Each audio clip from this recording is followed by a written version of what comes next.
Gaming the System. That's the podcast where three intersectional feminists take a look at gaming through a feminist lens. And today I am Alex, we've got Jem, and also Matt as well. And today we are going to be discussing something which I thought about as a topic idea just before Christmas really, but we've finally got around to actually getting some questions down and thinking, right, let's do it as an episode. And I wanted to talk about witches in gaming and the character of the witch in the gaming world, which I think is hopefully going to be a very interesting listen. So I guess the best place to start is to talk about the witches in games that we know about or that we find most memorable. So it's quite a fun question to start off with. I've got quite a long list of witches, or at least witches that I think of in the broad term, that I could give as examples. But I think I'm going to start with Jem. Do you have any witches that you've seen in games that you particularly remember?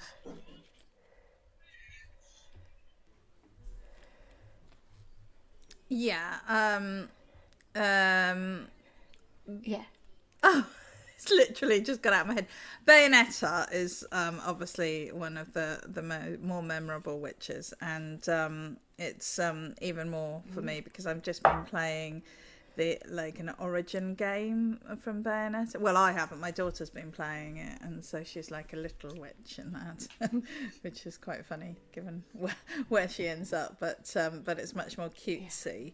And obviously Morrigan from Dragon Age, who I've talked about a lot, I think, over the years for the podcast, and she's always been one of my favourite witches. I'm sure that as you mention them, I'm going to be like, oh yeah. But I think it's interesting because it's a type of character that I am, quite intrigued by and interested by, and they do tip up in many games in various sort of like roles, but yeah, those are the ones that do you have any you can sort of like appeal to me the most. Yes. Yeah, so like half of my list is just the witches from The Witcher. There's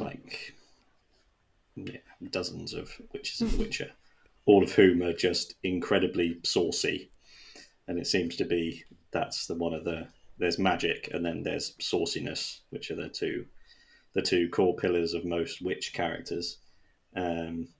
So they can be good characters, but they, for the most part, they're quite saucy. Like Morrigan, for example, stands out because she's got the saucy outfit, but the way she behaves is very, very fun because she's just like, ugh, at everything. Ugh, can't be bothered with this. And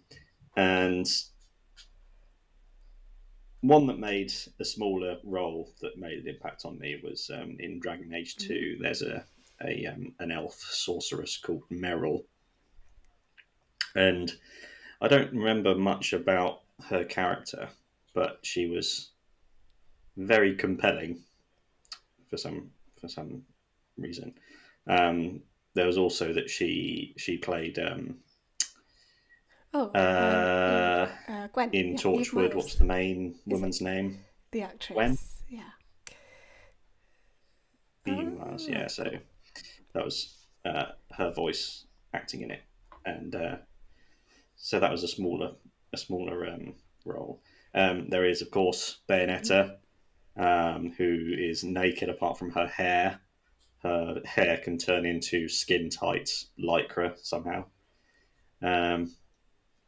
Then in Elden Ring, there's Rani the Witch and Renala, the Queen of the Full Moon.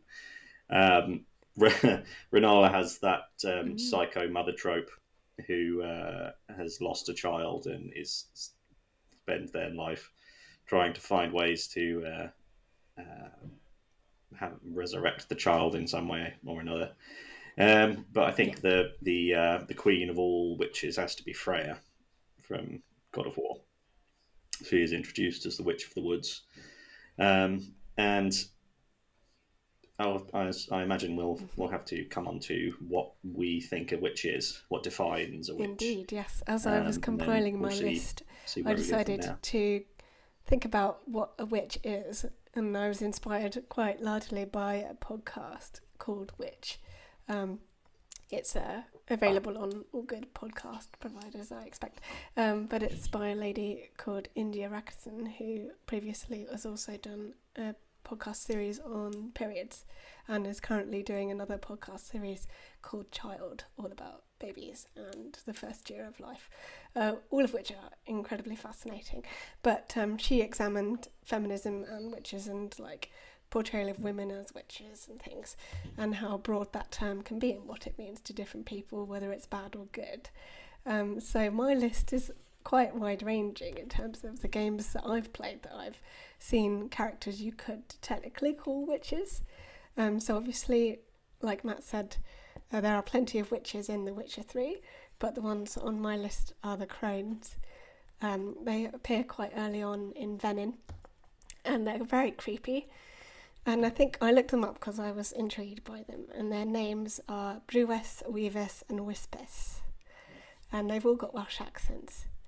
And the two main depictions of them are this picture of them as beautiful young women, as three sisters, and then their true form, which is like grotesque, hideous, monstrous creatures with like, one's got a basket round their face so you can't see it, another one's got like a curtain over their face, and another one is like a gong, but not in a nice way. They've got like a gnome hat and like really obscure features and stuff. They're pretty horrible. And when you read about them, it says they were made of water and dirt, which I think is always really interesting to think about. Because when I was watching earlier the video about that, my partner piped up and said, "Oh, well, Wonder Woman's made of clay." And I was like, okay, I suppose that kind of links in a weird way. Water and dirt do kind of make a clay. But yeah, so those are kind of like your, exactly. Yeah, we are made of water. We're made of water. 80% water. I can't remember exactly off the top of my head. But those three witches are obviously your typical idea of witches, like the Macbeth witches, like Shakespeare kind of conjures up those sorts of images. Then, of course, you've got the hag from Baldur's Gate 3, quite an important character in terms of like one of the sort of bosses that you come across in the first sort of section of the story, and you can have a relatively short fight with her or a long fight depending on how well your dice rolls go. And we had a very long fight, and then once we figured out how to fight her after dying, we did pretty well the second time around. But she's a very interesting character. She presents as an older Irish lady, and then of course transforms into her true form and is quite tricksy and lives in an old house and is keeping this younger woman hostage to kind of use her for her own ends and things. So again, a very sort of stereotypical hag portrayal. And then a couple of other ones I've mentioned. You've mentioned Freya already, Matt, and that's an interesting one because initially we think she's probably someone who's quite as sort of, there's no like certainty as to whether she's a good or a bad character at first, because obviously from the side of Kratos you're quite suspicious of her, you're uneasy about trusting her, whereas Atreus is very trusting. And then we go from being an enemy to a friend all the way through God of War. And then in Tomb Raider, there's actually what I would define as a couple of witches. From classic Tomb Raider, there's Sophia Lee. I don't know if you guys remember Sophia Lee from Tomb Raider 3. Basically, all of the bosses in Tomb Raider 3 each have one of these lost artifacts that, when combined, give you lots of magic powers and lots of life. And one of them, Sophia Lee kept, she was in London, and the story is that she's at least a century old, but she uses it to keep herself looking young which again is quite a witchy trope. I think, using magic to maintain a young appearance. And then in Rise of the Tomb Raider, there's Baba Yaga, which you guys might know about. I think she's Slavic, like a lot of, similar to The Witcher, that kind of background as well. And you get to journey in her house on stilts and stuff and all that, which is really cool. Quite scary as well, actually, because she uses a lot of gases and things to kind of knock you out, and then you wake up somewhere else and all that sort of stuff. And then one absolutely random addition to my list was from Spyro 3, and that's the sorceress, who's the dragon lady boss who gets a dragon egg, puts it on the end of her magic wand, and then tries to take over everything, basically, and you have to fight her at the end. So you could argue that she is a witch as she is using magic to gain power and control. But yeah, that's my list of witches. Oh, there is one more actually I've missed. Merrin from Star Wars Jedi Fallen Order and Jedi Survivor. She is one of the Night Sisters of Dathomir and uses magic to kind of... I think she can portal jump and kind of move around the world in that way. She can like transport from place to place, and she's very good at hiding. She is known as a night witch as well, so those are all the witches that I could think of. But it's just interesting to examine, I guess, how many of those fall into like traditional tropes and how many are sort of slightly different ideas of witches. There's a popular idea of the witch and a lot of stigma around that, regarding like patriarchal thinking. The idea of a witch is something that needs to be got rid of because it's a danger and a threat. I don't know if you guys want to jump onto that discussion, but what would you say these witches in these games kind of reflect in terms of the idea of a witch as a whole?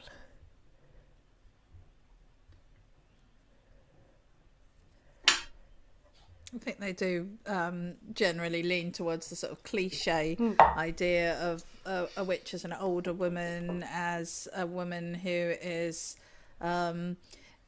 usually jealous and frustrated with her loss of beauty as she gets older, but she has some uses to the people around her because of her magic and her knowledge. But I think, I mean, it's such a feminist issue, isn't it? The whole witch thing is just, it's almost the root of it all, really, in so many ways. Because the more that I learn about older women as I move in that direction myself, the more angry I get actually about the mistreatment of older women throughout history, and this sort of constant squashing down of their inherent power and their knowledge and their ability to help and support their communities. And I think that we have this I mean, if we go back to the Inquisition and the horrendous sort of witch trials and things that happened around that era,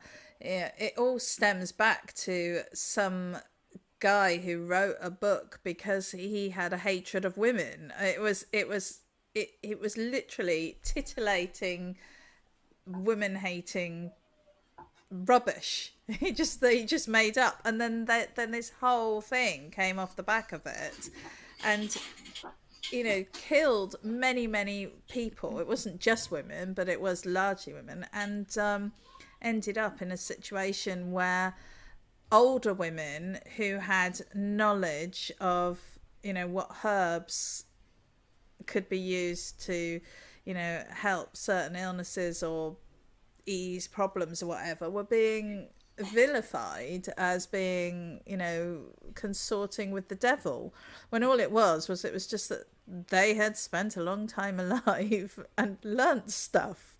And I think we can also tie it in with the more recent assault on women's bodily autonomy, with the sort of increasing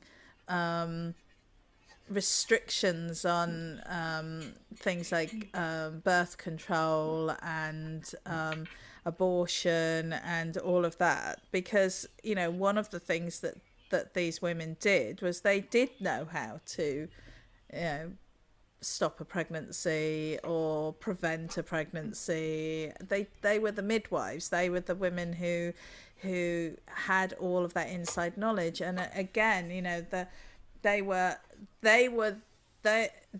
able to enable women to get on with their lives, which for some reason, which we could have a whole show about, well, multiple shows about this, was problematic for the patriarchy. And so I think that what we see today is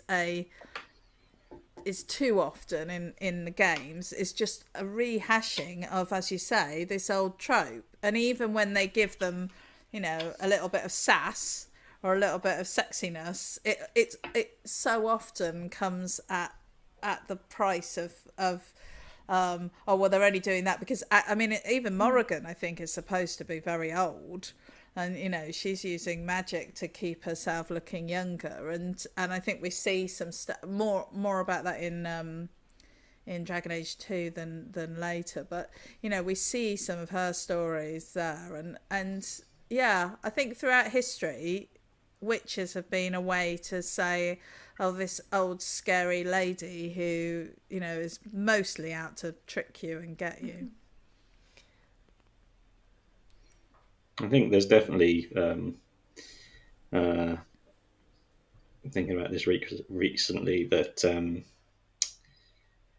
women, sort of like the only age of women that you see in TV and film and that sort of thing, they're between the ages of 28 and 42, and that stuns me how accurate that is, and how women want, I think probably, and this comes down to a conversation of what a woman is, and anti-trans women seem to think they're defined by the ability to have children. But once a woman reaches a certain age and goes through the menopause, they're not able to have children anymore. That's part of having that part of their life. So at some point, and then once a woman hasn't got, so if you can't get pregnant, you don't have to worry about abortion, and you can't get pregnant, so you don't need to spend the money on tampons and no more pills, and that means that men can they don't have that same control over you, because there isn't the threat of pregnancy, there isn't the threat of bodily autonomy, because if you can't have kids anymore, then those firebrand control mechanisms that they have don't work anymore. And so there does just seem to feel like once a woman has gone through the menopause, they're expendable to society. People just turn and look for, oh, she's aged out, we're going to look at a younger person. And that is reflected in these witch stereotypes, because they're either an evil hag who craves youth and beauty, or they're a sexy temptress who's more often than not selfish and puts themselves first, and manipulative, but it all comes down to power. They have power. Everyone has power. It's just different kinds of power, and women have just as much to offer, if not more. The more they age, as long as you're learning and you're not stagnating, then there's tremendous wisdom to be gained from older people. And it's such a waste of potential storytelling by constricting stories to only have women between the ages of 28 and 42. And the way they get around that is going, oh, they use magic to make themselves look younger. And that's just a thing of how much women's experiences of the world are just completely not respected. But it also isn't it interesting exploited. that they sorry, I was just thinking, isn't it interesting how the point that you've just made, how they distill down all this power that these women have into, and what do they use it for? Yeah. They use it to look pretty. You know, they use it to look sexy. A really good point, Jem. They feel like more like what? Yeah. The again, because most of the women that we've said that we've the witches that we've talked about are most likely designed by a majority male team of developers, and they constrict themselves with, well, she has to be young and she has to be attractive and she has to be saucy. That's what comes first, rather than a witch is a woman with power, with magical power. That's what it boils down to. And so that could look like anyone or anything. But then they go, well, she's either going to be sexy or she's going to be an evil Macbeth hag with a horrible wicker mask on. And it's that how the diversity in the development rooms is the way that you solve this, because you go, oh, actually, there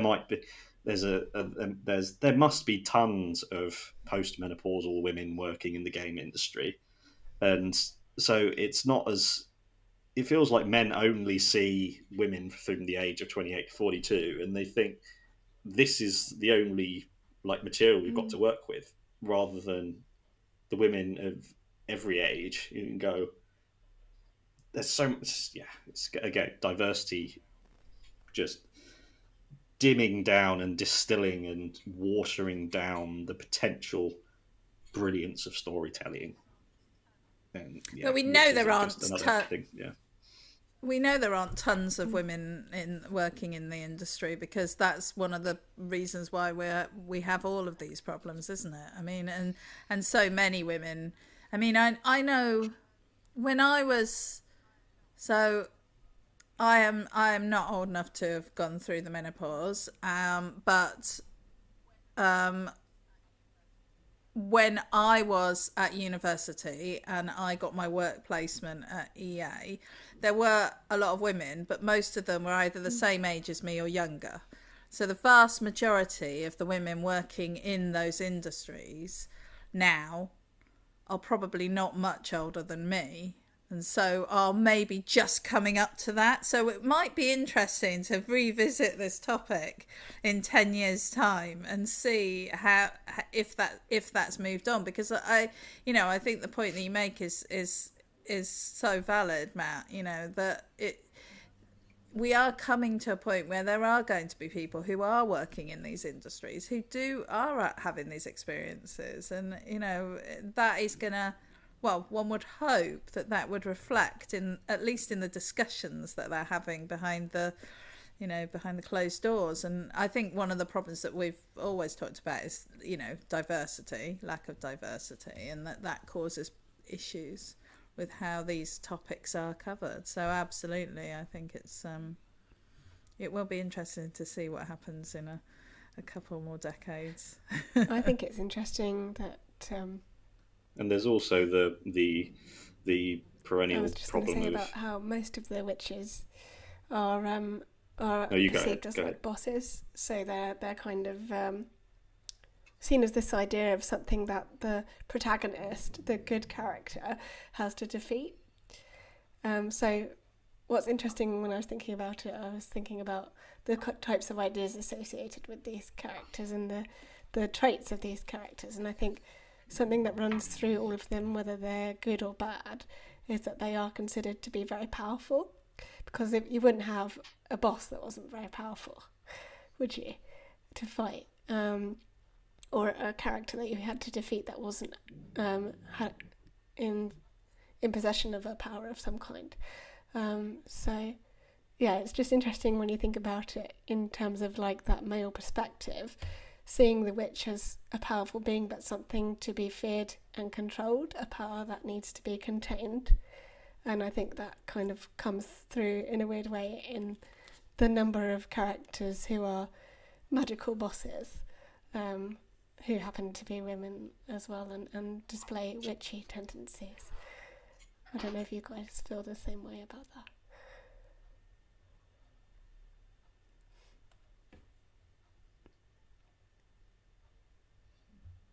Yeah, the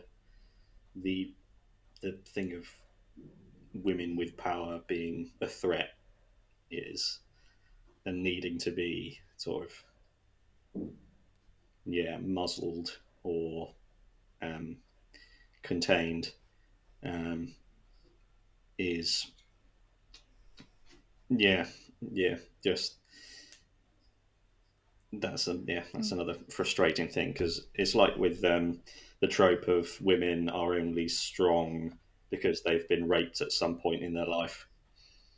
That's a massive trope in film and TV, of going, oh, she's so strong and a badass and wants to kill everyone. Oh, that's because she was raped and then she overcame that and it made her angry. Rather than women just being, oh yeah, she's powerful because she's powerful. Like with every male protagonist, he's powerful because he's cool and strong and awesome. And when they look at women through that lens of dulling it down to, well, she needs to be attractive first, and then we'll go from there. It's not just a bad thing it's not just makes bad stories and makes dull characters. It also hurts the lives of women in the real world, the relationships between people with women, because women are put in this box, and then when someone's in this box, it's very, very hard to think of them as the same as you. As it goes, oh, a woman isn't a person that is exactly the same as me. They're a thing in this box, and I understand logically that they're the same as me, but it puts that great big barrier in between, going, oh yeah, we're the same. And it's just another thing that only diversity in these higher up areas is going to solve.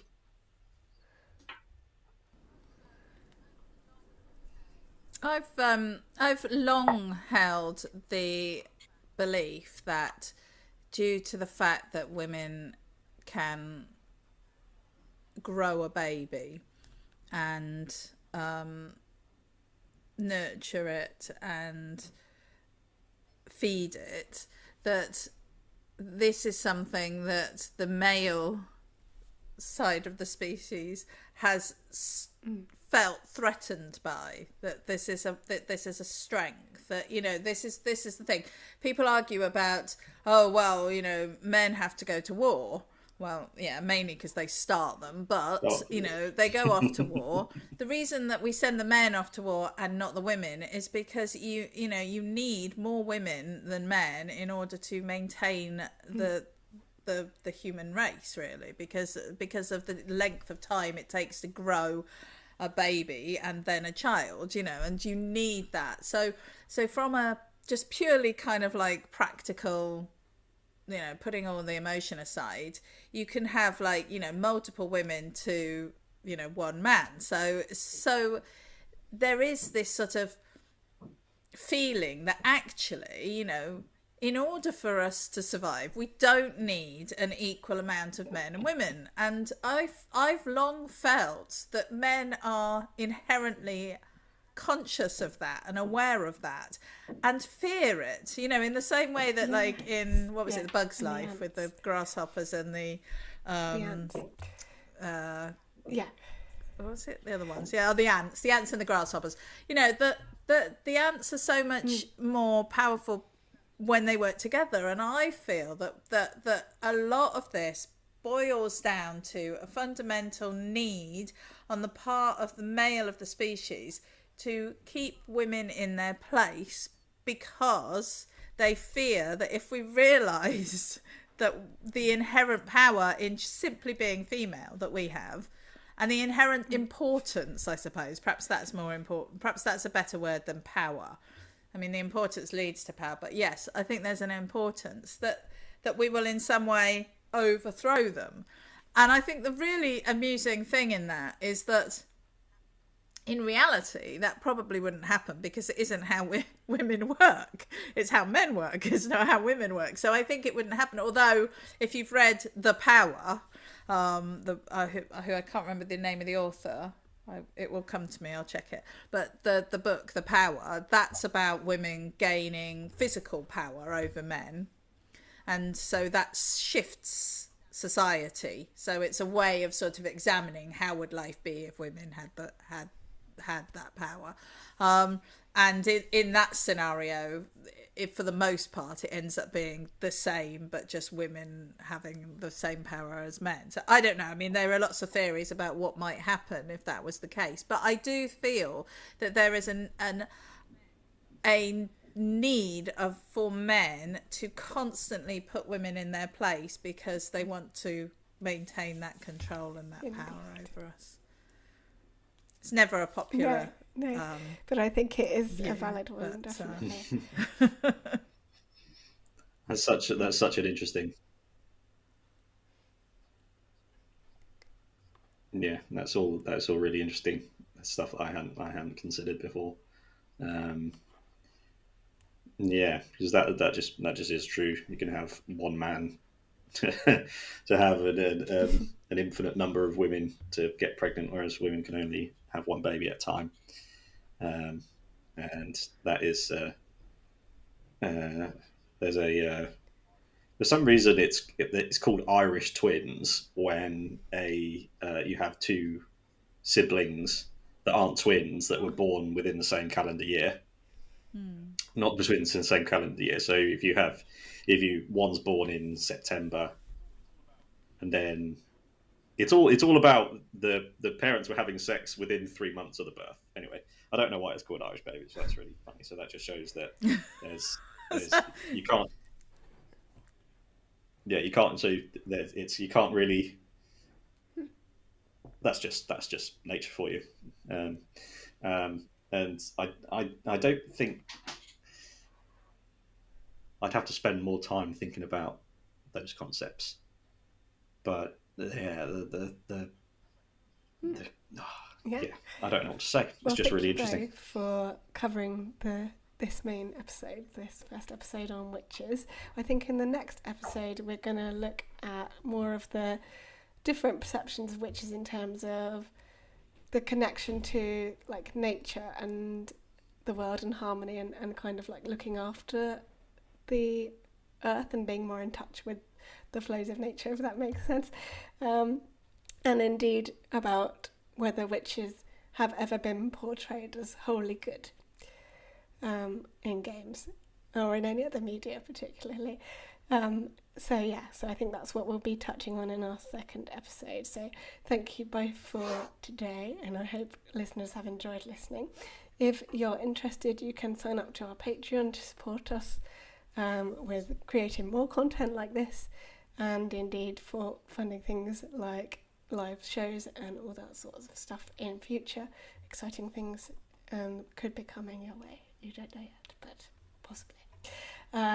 Yes. So we have new content every Thursday. And as I mentioned, sign up to Patreon. You can find us on all your podcast providers. We're on YouTube as well if you like to use your eyes to watch us instead of listening with your ears. And for now, I shall say goodbye.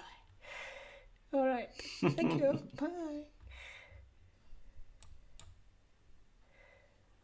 Bye. I think that's done now. I'm so. I'll have to send me some articles on those